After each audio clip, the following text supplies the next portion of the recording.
everyone, and welcome to The X, a podcast from inside Silicon Valley about how experience shapes everything, from products to businesses to entire industries. I'm Brian McLean, and I'm here with Demetrius Madrigal. We're very excited to kick off season 4 of the podcast. We have an amazing season ahead of us, with lots of interesting topics and interesting guests. But before we jump into our topic today, let's talk about what happened with space travel. Since we did an episode about a month and a half ago, Demetrius and I had kind of slightly different views on it. But since that time, both Jeff Bezos and Richard Branson had gone to space. So good morning, Dee. How are you? I'm doing all right. So to summarize the space stuff, now correct me if I'm wrong. I think that they each went into space for a period of a few minutes. Yes, and it was really interesting because it became a space race, so to speak, for Hmm. these billionaires because they ended up trying to figure out who was the first one going to go and then the second one. So Richard Branson went first. He took up his Virgin Galactic ship. That's the one that takes off like a regular ship, Hmm. uh, and then and then they drop you off, and then the rocket booster, kicks in. It takes you out of orbit a little bit or into It's like a suborbital, low Earth right? orbit or some kind of suborbital Yes, flight. yes, Yeah. yep. And then they play around up there for however long. I think it was like a minute or something, and then they come back down. Hmm. And then Jeff Bezos was the one that shot off the rocket. The one that Interestingly, looked like the Phallus, basically, right? yeah, interestingly designed rocket. Yeah, I didn't Um, get that. All it's right. autonomous. It was autonomous, which I actually thought was really interesting. That there's like nobody in there like commanding anything. They basically you get in there, it takes off, it goes to suborbital space, and then you float around for a while. You get to see what Earth looks like, and then you come back down on a parachute. Both successful. No one got hurt. Everyone seems to be fine. Everyone seemed to be very excited about it. But I wanted to get your take on it because I was looking at this space travel stuff as a kind of interesting first step towards long distance flight and just new technology to help us get from one location to another quickly. But it appears that they're not really going in that direction. They really do want to do this space tourism thing that I know you were kind of against. How do you feel now that you've seen both of these ships go up? And I think next week or the week after, SpaceX will be taking a non NASA based astronaut crew to space as well. Well, I don't see how this changes anything. I mean, this is basically like what the 1960s with Yuri Gagarin going out into space for a few minutes and coming back down to Earth. I mean, it's interesting. It made the news. I look at it more as a pop culture moment than any kind of real like Yeah. advancement from a technological or user experience standpoint. So I feel more or less the same. I think it makes more sense to be. I still fully expect that they're just trying to get some off world like strip mining going on the moon or Mars or asteroids flying by. Uh huh. I don't think that they really care that much about getting like 15 people into space for a few $1 million. Like the amount of money that they can make for that it doesn't seem like it's worth the cost. And one bad accident is just crashes your entire company for who knows how long. Yeah. Very, very high risk for low reward. I expect this is just a way for them to kind of fund their development for other things, for space applications. That's what it feels like. Richard Branson's, for some reason, feels more like a tourism company to me.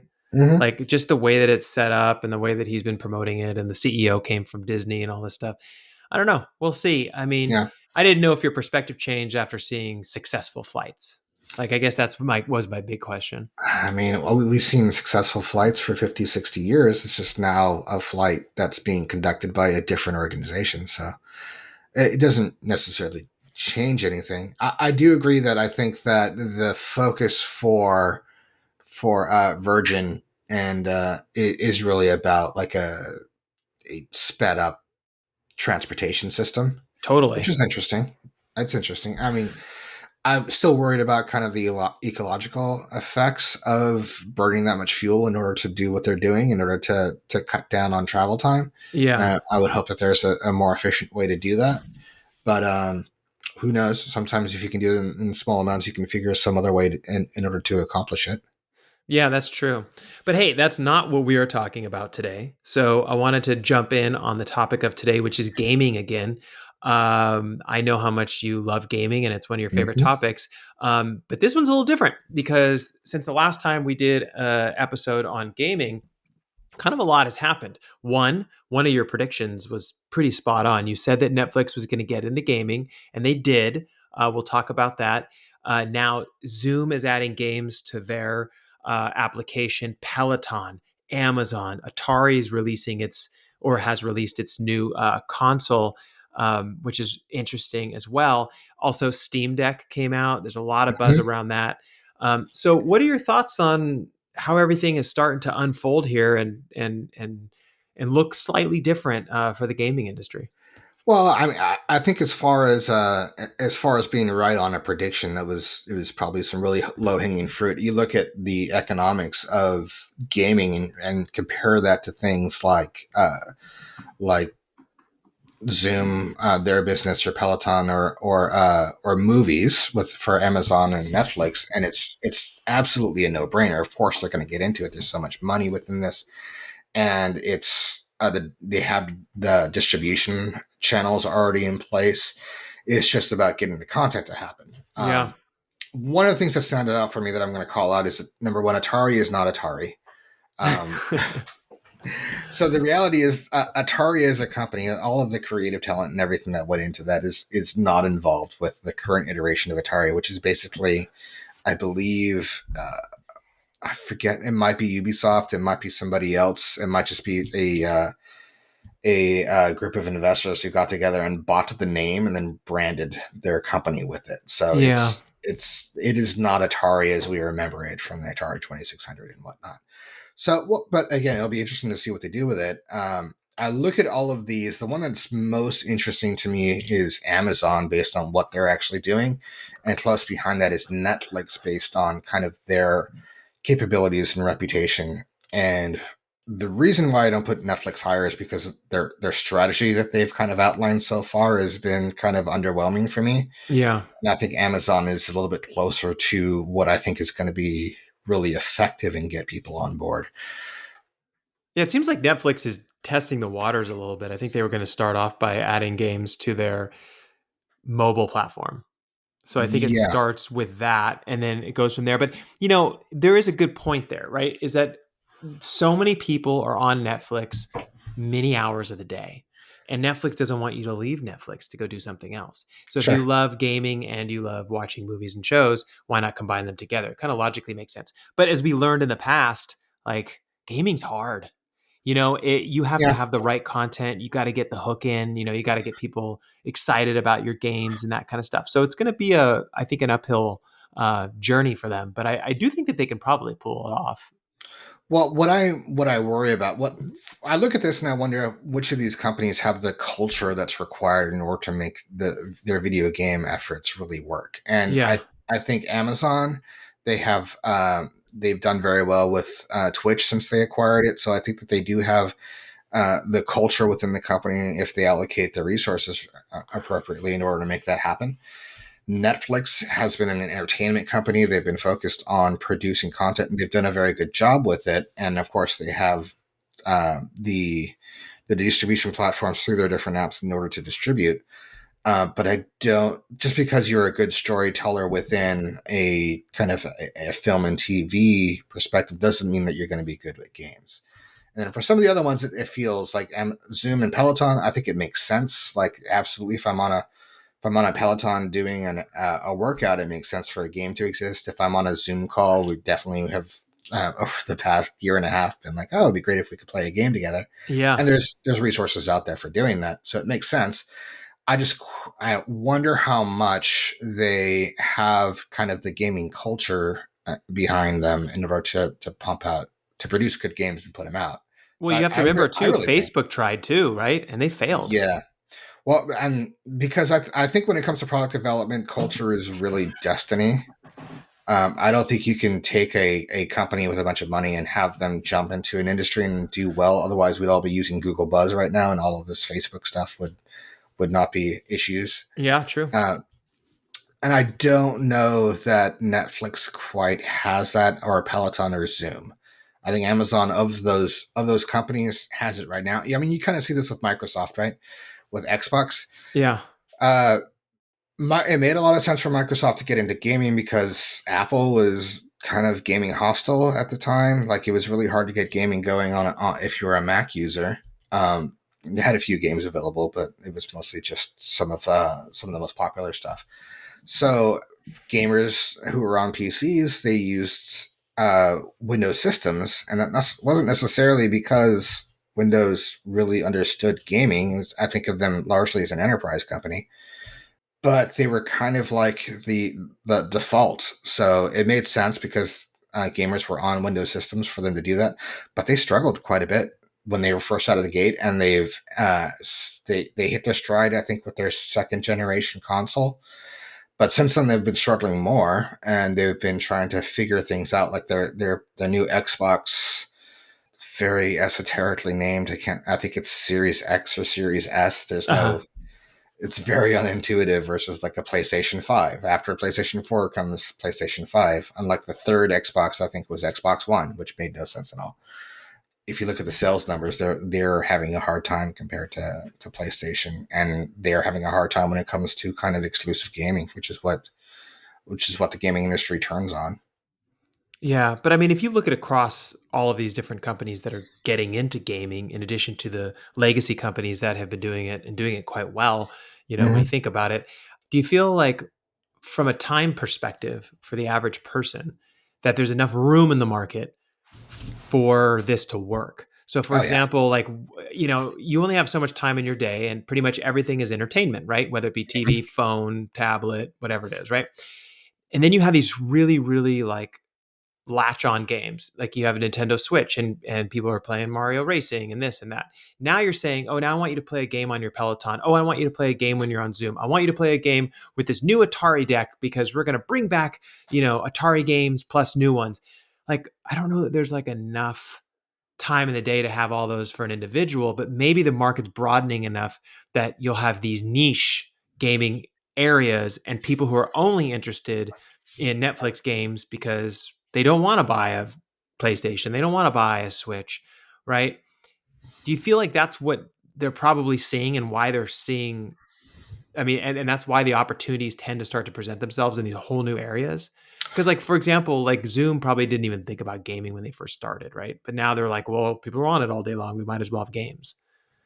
Yeah, well, I think Zoom. I wouldn't be surprised if somebody at Zoom decided, like, oh, hey, wouldn't it be great to do some multiplayer gaming in here in some level? So I imagine they probably thought about it, but it was probably low priority until more recently. But I do think that there's room in the market with a caveat. I would say there's plenty of room in the market for games. I don't think there is a ton of room in the market for gaming hardware. Ooh, So okay. that's, I think, one of the ways in which Amazon and Netflix have made smart decisions. They're not trying to jump in, at least so far, and trying to compete with like console sales. Hmm. Steam Deck has kind of done it because there's a huge gap there with a capable mobile hardware system. So it made sense for them to do that. But I don't think it makes a lot of sense for somebody to step in and provide like a direct competitor to PlayStation and Xbox and Nintendo Switch. So for games themselves, I think games are interesting for a couple big reasons, including the fact that it is still a growing industry. There are still people out there who are younger, who are older, who are just getting into games, and it will continue to grow as it continues to become more mainstream, and eventually, the average game age of a gamer is going to be mid 40s, mid 50s, Hmm. because as people our age continue to grow up, to get older, and as people who are older discover the appeal of games, then, and the value that they provide, of how many hours of entertainment they provide for the cost that they pay for them, then it'll become even more and more widespread. Talk to me a little bit about Steam Deck because I started doing some research on it because it looked cool visually, and I was like, "Ooh, Mm-hmm. what is that?" So, can you kind of explain what that is and what your thoughts are on Steam Deck? So Steam Deck, I think of it from a use case perspective. It kind of competes with Nintendo Switch, but Okay. it's a much more open platform and it's built on PC hardware.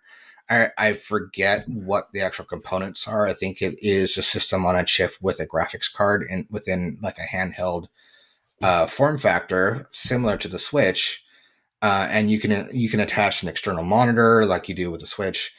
But where Nintendo is kind of like a the Apple of the gaming world, where they are very good. Their games are have some serious creative vision and move the industry forward. At the same time, their systems are very very locked down, and they aren't necessarily the strongest technical competitors. Like you're not necessarily going to have the absolute best graphics within a Mario game versus like a AAA title from software or somebody else. Hmm. But you are going to have like a very consistent, solid experience on it. What you can do with the Steam Deck now is it's basically treated like a PC, where you can set your hardware acceleration. You can have a wide variety of games. You're not locked into their ecosystem. I think it runs on Linux. You can throw on any kind of launcher that you want Hmm. if you don't necessarily want to use Steam, and you can use it in a very flexible kind of way. So, and it's actually much more powerful than the Nintendo Switch that's available now. So I think it fits a niche for anybody who really wants that Nintendo Switch form factor, but doesn't necessarily want to be limited to just kind of Nintendo and the games that are released for the Switch. So is this the same the kind of thing though where we're looking at bi-yearly upgrades kind of thing? Because if it's a tiny little PC in there, right? Eventually you got to keep upgrading and keep upgrading, keep upgrading. Is this one of those things where you buy one and then a certain number of games will work for a while, then they start to slow down and then you got to go buy another one? Because you like with a Nintendo Switch, it's like if it says it works with the Nintendo Switch, it works and works Mm-hmm. perfectly. And they just wouldn't allow it to work on a new version of the Switch if it was slow or not working well. But with PC based games, things change pretty rapidly, it seems like. It does. I mean, you'll be able to play a lot of games for a long time. Things have leveled out quite a bit when it comes to PC hardware. So there's, I think, other than probably Cyberpunk 2077, there aren't a lot of games that are pushing computer hardware to its absolute limit. Uh huh. And they're still testing with games that are years old now. If you go and watch any kind of benchmark, they'll use some games that are pretty old at this point Yeah. because it's had a little bit of a level off. Now, that said, it probably will be like any other hardware console system where we'll get a system refresh in a couple years, and you can buy a system with an upgraded GPU and processor and memory and so on and so forth.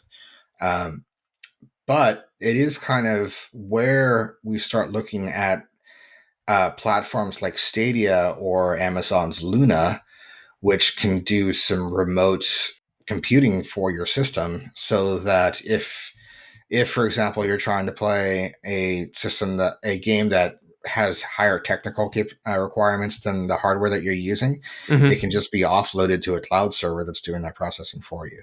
Yeah, I love that. Like, Yeah. I feel like that's the future. I mean, it's not fully done or worked out yet. But Hmm. when I think about it, I always go like, yeah, that's a way to go. Like, I kind of feel like there's always going to be these legacy hardware companies, you know what I mean, that are producing this stuff. But at some point, one of them will make the transition where it's offsetting a lot of it remotely, and Yeah. it changes the whole experience. I think the last one to do that would be like Nintendo, right? Because people just like love the Yeah. Nintendo Switch, right? They just want to have it, they want to carry it with them, they want to take it with them. And when I saw a Steam Deck, I was like, oh dude, that's nice, it looks nice. I mean, I haven't touched it or played with it, but like um it looks like it could fill that gap quite nicely and give you the opportunity to have a whole variety of games with kind of a small footprint, right? Instead of Yeah. having like these huge like Xbox consoles or PlayStation consoles and just kind of trimming everything down. Yeah. It is kind of. I look at some of these cloud gaming platforms and I think of them as like, all right, well, this is the thing that can kind of release gamers from the tyranny of hardware, where you're boxed Yeah. in and you're forced to use a certain controller and a certain machine and a certain whatever it is, and instead you could be playing wherever you want to play and on whatever hardware you want to play on. So if you want to be out sitting in a park playing on your Steam Deck and you're playing a brand new AAA title, then you can, and then cross-platform. You just put that away when you get back home, and you start up your laptop or your desktop, or your set-top box game console and play it on your TV, and you pick right up where you left off. Yeah, they're basically modeling what people did with Netflix and the other streaming Exactly. services, right? You press play, press pause, walk into another room, turn it on, it Hmm. continues where you left off, which is super awesome. So let me ask you about the stuff that you have at home. I'm curious about this. So what consoles do you have at home, and do you see Steam Deck fitting into your setup? So I have a PlayStation 4. I have a Nintendo Switch. I do not have an Xbox because there hasn't been the game that's gotten me to get an Xbox yet. I have a gaming laptop in the form of a Lenovo Legion 5 Pro. So that's also part of it, is that Microsoft right now has released a lot of what would be Xbox exclusives are available on Windows computer systems. Mhm. So I don't necessarily need to get an Xbox because most of those games I could play on my gaming laptop. I see. So then, would you weave in a Steam Deck as well, or does that not fit into your use case? I might. It seems really interesting. I'm gonna want to see what happens with the reviews and how it plays out, and see if it's the kind of thing where you want to get this one or wait for the next iteration. But it's really interesting. Definitely for the idea of like getting out of the house and playing some games. Sometimes you don't necessarily want to bring a laptop for that. Yeah. So it's definitely very interesting. I am definitely keeping my eye on Steam Deck. But I think that the holy grail for this stuff is something that is hardware agnostic. You can have a gaming platform that can work anywhere. So if I'm playing, exclusive PlayStation Horizon Zero Dawn or whatever the new game is coming out for PlayStation 5, if I can load that up, if I can be playing that on my TV on the PS5 and then pause that game or turn it off and then load it up on my Steam Deck and go play it outside in the park or at the beach or something, then that I think would be amazing. Yeah, I mean, I keep thinking about when you talk about like, platform agnostic and things like that. I mean, we're still not at the point, right, where I can release a game like, I don't know, Animal Crossing or something, right? And then it's just available everywhere. Meaning I can go on Netflix, I can play it. I can play it on my Switch. I can play it on my PlayStation, right? Pretty much all of these things have to be sold exclusive to a particular distributor, like whether it be Netflix or whether it be Sony or whoever it is.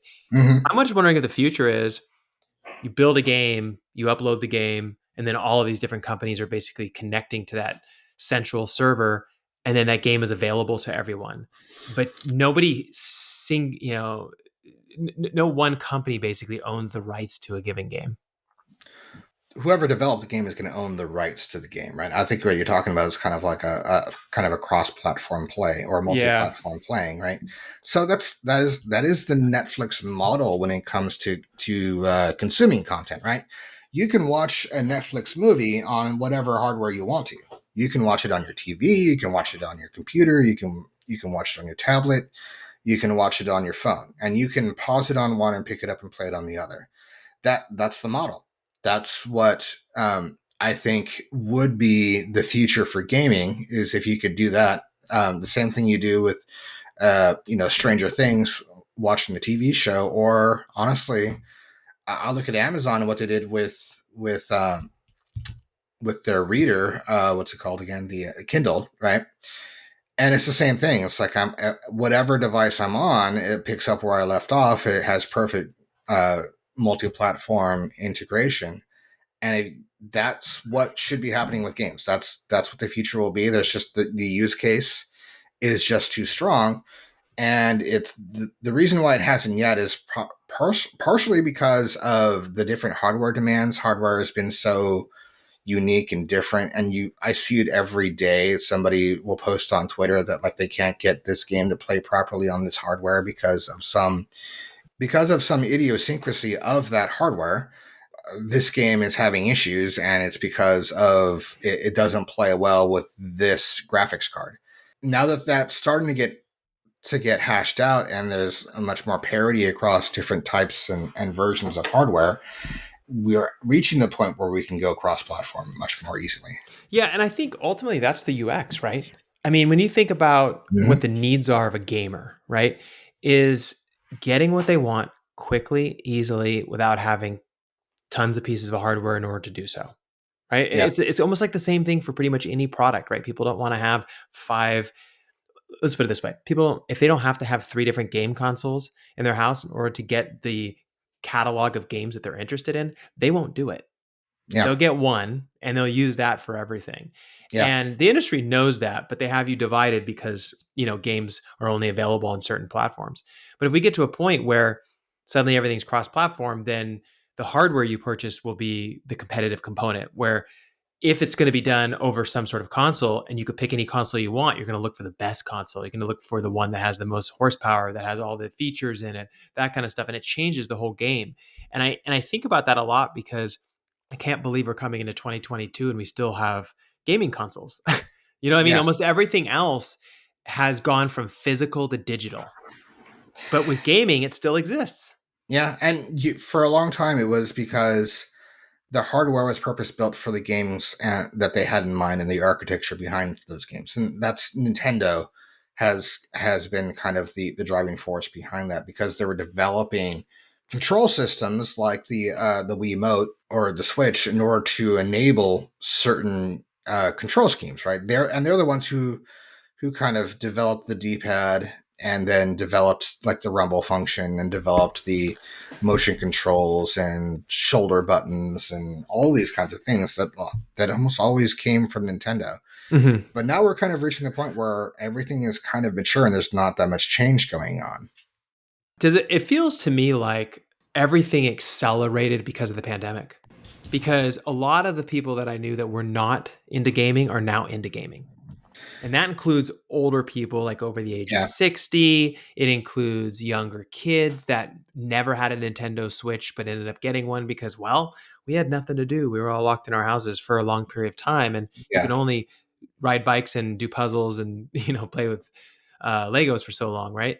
And Hmm. so that market started to grow and then people got really excited about it and then the adults started getting into it. So it feels bigger now. But then if you look at it, it kind of makes a lot of sense. So adults play in different areas than kids play. Adults Yeah. play on Zoom. Adults play on Pelotons, right? And so I think all of these industries are now seeing where adults are at and seeing the interest that adults have in having fun too. Not just working all the time, but also having fun. And so I want to talk a little bit about the Zoom games because I heard that one of the first ones that's going to be on there or is on there, I have to double check on that, but I think is Heads Up, the one that was created by Ellen DeGeneres. Yeah. So that's kind of like one of the kickoff games that people really liked. But at the same time, from a corporate perspective, I mean, go back 20 years, D, and say, oh, by the way, our employees and I are going to play games together Hmm. online, right? They would say, "Oh no, they should be working," right? Or maybe 30 Oh years yeah. 30 years I back, think the right? perspective's changed quite a bit on that of just like productivity is not necessarily measured in the number of hours working. Exactly. Yeah. Exactly. And so why not have a little fun with your coworkers and play games? Like Mhm. one that I actually played that I got really excited about was um it was a game where they play a little bit of a song and then you have to guess what the song is, but they only play like 3 seconds. Yeah. And they'll say, okay, the only thing we'll give you is that it was in the 80s or the 90s or the So 2000s or it's whatever it name is. that tune. Basically, name that tune, yeah. And whoever gets it first, and then you get a number of points, and then at the very end, you win something, right? And it was Yeah. super fun. Like we had a fantastic time doing it. And I thought to myself, oh, I see. They're going to keep you on the platform longer. Because if you have your meeting and you're talking about work stuff, then you say, hey, everyone, we're going to play this game. And suddenly the game runs and everyone's having a good time. It's just more eyeballs on the platform a lot longer. And it's just better for the company. Yeah, I think it'll be an improvement for the company. I don't think you're going to get a lot of gamers really interested in a Ellen DeGeneres developed game. Yeah. Just from a gamer perspective, any kind of a license agreement is viewed extremely skeptically because there has been a huge history of licensed games. Like there are a few exceptions, but like most times, if it had some kind of a license or some kind of celebrity involved or something, it was kind of a death knell for that game. You know, it was going to be bad. And a Yeah. lot of that was because they were relying on the media tie-in in order to sell the game, or they were releasing it to some kind of schedule. Like this game needs to come out the same time as this movie is coming out, and the game would be terrible. So it's the kind of thing where an experienced gamer looks at that and is like, no thanks. I'll try to find something that's a little bit more intended to be a game rather than like a product tie-in. But we'll see. It's one of the things where things are starting to get a little bit better. You're starting to actually see games based on movies and other tie-ins start to be better, Hmm. and you're starting to see maybe like film and TV adaptations of games be a little bit better. So we'll see what the future holds with that. Well, it's because of where it starts, right? So when you come Mhm. up with the storyline for your game that comes from scratch of this idea that you had, it's all built around gameplay, right? But if Yeah, you're like, oh, I have to make a game associated with a storyline that is already running from a movie, it's like its intention point or the where it came from is wrong. So you have to really work yeah, super hard to fix it. I mean, I am guilty of this. I have not purchased it yet, but I saw like a little preview of Jurassic World, I think it is for Switch, yeah. and I was just like, oh, I love Jurassic Park. This is Jurassic World. It's going to be super awesome. I don't know if it is. I haven't checked No, the it's reviews yet. probably. I mean, odds are it's going to be bad. Um, Okay. like really, I mean, you think about the best games in history, right? You have Super Mario Brothers, that franchise. You have Legend of Zelda.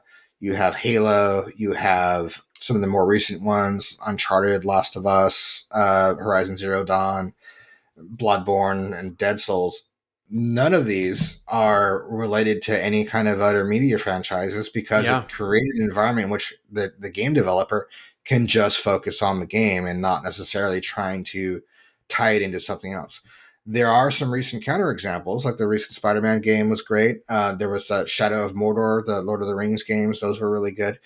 Batman Arkham games were really good, but those are the outliers right now. And I look at what they're doing and what Netflix has said that they want to focus on mobile games, which I think is really interesting because mobile games are normally free to play anyway. So I don't know what I Yeah. need a Netflix account to play that on. And what Zoom and Peloton have said they're doing, and I don't think you're gonna get like a Game of the Year, Last of Us, Hades, like Breath of the Wild game coming out of these platforms anytime soon. Well, I don't Um, think that's their intent either. You know what I mean? Like when you think about yeah, it seems like it's about filling time or sure. keeping people on their platform just a little bit longer, not about gameplay. Yeah, I'm not sure that that's going to work. I mean, if you don't have the gameplay, then you're going to alienate the gamers, and nobody's going to engage with the game. Yeah. So we'll see. Again, it comes down to culture. But if like people aren't going to just play a game that is bad on Zoom because it's on Zoom, right? There's Agreed. This is one of the things that you and I have learned over the years with being researchers, right? Is that just because it's there doesn't mean it's going to get engaged with. yeah. And the reality is, you look at Zoom games. I'm like, okay, that's great, but Discord exists, right? So True. I could very easily hop into a good game and get on a Discord call with somebody and play that game together with them, and that's the current model. So Yeah. we will definitely see. But the games that make a lot of money, the games that like the biggest game franchise from a financial standpoint, I think is still Call of Duty. Minecraft, I Uh-huh. think, is the best selling total game, like single game. But you look at the franchise year after year, it's been the Call of Duty games. And even though they've been, I think their sales have been flagging more recently, just because I think the platform has gotten a little stale. But they are major AAA titles. There's a reason why they spend as much money as they do in order to develop these games, and it's because they're creating media franchises that are selling a lot of games and a bunch of merchandise. And now of course, they're monetizing with loot boxes and microtransactions, which is a big issue. And it'll be interesting to see how Netflix and some of these companies deal with that. Uh-huh. Um, that's the perception from a lot of gamers is that mobile games aren't even really games; they're just kind of microtransactions with the candy coating. Yes.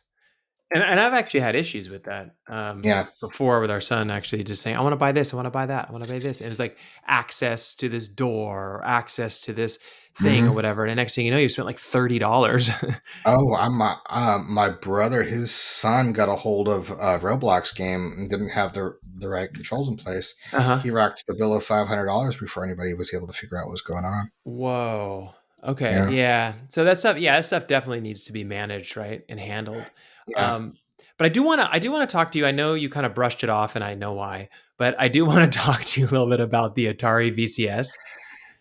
Okay. So I just want to talk about what they're doing and what you would do if you were in charge. So basically what it is, it's a completely modern gaming and video computer system. This is what they're stating, blending the best of consoles and PCs to delight the whole new generation of gamers and creators. So basically, it's all the old Atari stuff. Then it has basically like a PC mode on it, and it allows you to load in a whole bunch of games in it. I don't know specifically what big games will be associated with it. It doesn't really say yet. I'm looking at it now, actually, as we're on this podcast, just trying to figure out what's going to happen with it. But what it looks like they're doing is they're trying to bring back the console, but have a two version console. So part of it is it has all the hardware necessary to run online games, like really great ones, and then at the same time give you all the classic games that you nostalgically love. They even sell like the wireless classic joystick that you and I had when we were kids. And then they have the new, kind of modern wireless controller that looks kind of like the ones you would use on a Nintendo Switch.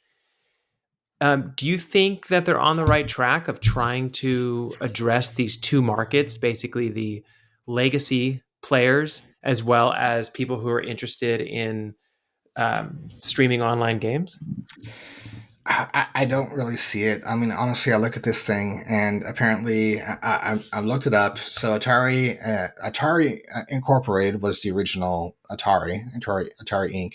So that company went out of business, and they sold off the name, and got bought by a French gaming company called Infogrames, who's developed some games that gamers would know.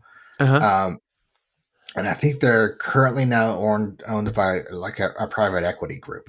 Oh, So they're basically the Atari VCS they're developing now. It looks a lot to me like an emulation box, right? So yep. they're not necessarily running this on native hardware. They're kind of emulating it within a Linux box. So I don't really see the reason to buy it other than like you have a 400 extra bucks to spend on a processor that's or on a game system that looks like it's running on outdated hardware. It's got a 14 nanometer processor AMD and a 8 gigabyte DDR4 system. Uh, I mean it's underpowered by today's standards, right? Yeah. It's supposed to be released this year, but I look at it and I was like, wow, has the specs of a gaming laptop or desktop that I would be looking to upgrade from. If you were doing this and you were like, hey, you know what? The Atari name is a legacy name. People know it. People used to love it. Would you do anything with it? I mean, do you think that you would have come in and tried to build a console, based on it No, or done anything with that name or that brand at all? no, I would definitely not develop a console. What I might do is develop some console inspired like hardware skins or specialty controllers. Uh-huh. But if it was me, where the money tends to be is in the software. Like these companies are losing money on the hardware. It's just that they are making money on the software sales because they take a lot of times a licensing fee for every game that's sold on the platform. So Yeah, they take a loss on the hardware in order to make it up on the software sales I see. for first and second party and sometimes third party games. Uh-huh. So for me, if I was Atari, I would be working with PlayStation potentially to release an Atari special edition of a PS5 or something that looks like an Atari 2600. Oh I'd yeah. be releasing like controllers and then I would have a game studio that was focused on both re-releases and remasters of some of the old games, as well as taking games like Frogger and or Pitfall and Uh-huh. doing modern versions of them. Right. So you take like Adventure, right? One of the most historic games out there that invented the Easter egg, right? Yep. That would do really well upgraded into a modern open world game that used a lot of the design cues of the original. Like maybe things look a little slightly pre 8-bit, like blocky kind of textures, like you might see in Minecraft, and even mine some of that nostalgia. But you have to have the gameplay right, because if the gameplay is not fun, then nothing else matters. Yeah, it's almost like you would have invested all your money into building absolutely amazing games based on the historic games, right? Because like Yeah, Frogger, I mean, I can imagine doing some really cool like 3D version of Frogger, almost like Mario, where they're trying to cross all these levels, and you could do so much cool stuff there. And if you took the time and energy to kind of really focus on just creating these awesome legacy games and bringing the games back under the brand, that would be pretty awesome too. yeah. I mean, the second I see that a console is being produced by a company that's owned by a private equity group, then I already know it's not going to do well. Yeah, Like it's hard when like private equity companies culture. take over because they're looking to kind of maximize profit and then try to get out usually. They're not looking to build like a really long-term gaming company. Like I don't know if that what their Yeah, intentions are, to be clear and be fair to anyone who's listening, but you just don't see it that often. yeah. Well, I mean, like I said before, I think that culture kind of is destiny for a lot of these companies. Like you develop what your culture is compatible with, right? And it's one of the reasons why you look at Apple. What I think Apple is really good at is the industrial design and engineering of their hardware, right? Yeah. And I think they do an amazing job with that. But there's a reason why Apple Maps didn't work out, no matter how much money they have. It's because it's not within their culture. It's not what their staff and their executives really care about. Now, when you have a private equity company running something like a game company is probably one of the most, other than social, I think, it's probably one of the most culture dependent applications or developments that you can have. And I think when you have a group of investors at the top, it kind of leads a cultural void. Hmm. So I don't think, because culture flows downward from the top, right? So I don't know that culture really gets implemented throughout the entire company, and then it doesn't necessarily have the conditions to create success for somebody who's getting into something like that, like gaming or filmmaking. Honestly, is very culturally dependent. They have a lot of difficulty with like a company that's not really devoted and educated about how to make movies, stepping in and making movies. Oh, The absolutely. same is Yeah, I true with games. 100% agree. I mean, just getting a little bit of a glimpse into how games are made and produced and everything, and it's tremendously difficult. And in some ways, it seems even more difficult than producing a movie because Yeah. you're not only dealing with the development of the story, but it's the coding of the applications and the gameplay and the testing and the problems and the issues and like all the things that come up to the point where you have to have all that stuff worked out before it gets released because you spend $1 billion producing a game, and if your customers don't like it, well, guess what? Word spreads quick, real quick. Hmm. So interesting stuff, though. I mean, I love where everything is going. I'm glad more gaming is getting weaved into society because ultimately, I think people should have more fun. I really do. But I just to kind of wrap up here, I'm curious, where do you think the Netflix stuff is going to go? I mean, we've talked about the others, but do you think this is just the beginning for them doing the games on mobile? Do you think eventually they're going to have a hardware solution, maybe like some controllers or something that you'd be able to connect up to your Netflix account and play more AAA games? Well, I really hope they don't go like the full set top box direction. I think it's a bad direction for them. And I think it's an area where it would be very difficult to compete. And I think that Netflix's strength in this area and where they can make some hay is this kind of cross platform play, where people can play on whatever hardware they choose to.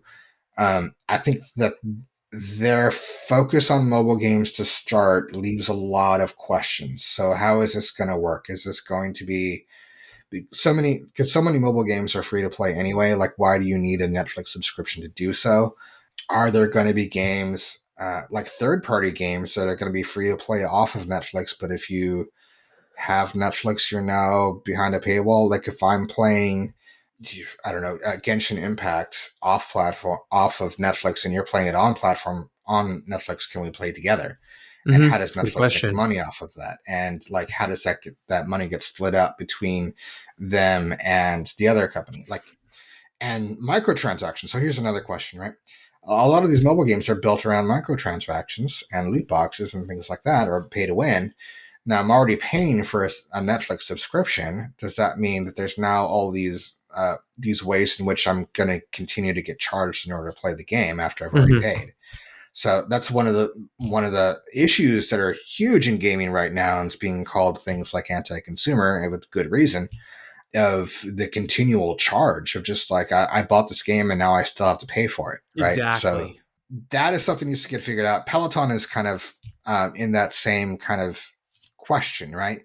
Because Peloton's a situation where, from what I understand, I don't own one, but you pay for the Peloton and then you pay for a subscription to their content. Correct.